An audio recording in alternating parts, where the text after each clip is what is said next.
പിശുക്കനാ നന്ദേട്ടൻ. 6 പിശുക്കൻ. മറ്റുള്ളവർ സ്നേഹിക്കണം, തിരിച്ചു തരില്ല.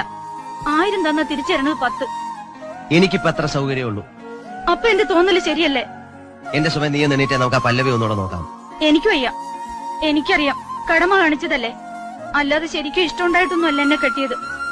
ആ മായ കെട്ടാൻ പറ്റാത്ത എന്റെ കുശുമ്പുണ്ട് എന്നോട്. ശരിയാ, അവളായിരുന്നു എത്ര സമാധാനം ഉണ്ടായിരുന്നു. ഇങ്ങനെ സ്വൈര്യം കെടുത്തില്ലായിരുന്നു എന്നെ. അപ്പൊ ഞാൻ സ്വൈരക്കേടാണല്ലേ? എന്നെ കെട്ടിക്കോളെ, ഞാൻ എവിടെയെങ്കിലും പോയി ചത്തോളാം.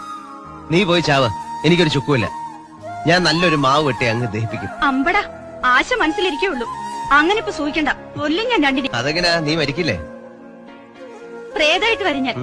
എന്നിട്ട് നന്ദേട്ടന്റെ കഴുത്ത് ഇങ്ങനെ ഞെക്കി കൊന്നിട്ട് കൊണ്ടുപോകും ഞാൻ. നന്ദേട്ടൻ പറയണ എന്തെങ്കിലും ഞാൻ അനുസരിക്കാതിരുന്നിട്ടുണ്ടോ? റിഹേഴ്സൽ ചെയ്യാൻ പറഞ്ഞിട്ട് ചെയ്യാതിരിക്കേണ്ടത് അനുസരണ. നീ ഇങ്ങനെ മടി പിടിച്ചിരുന്നാൽ എങ്ങനെയാ?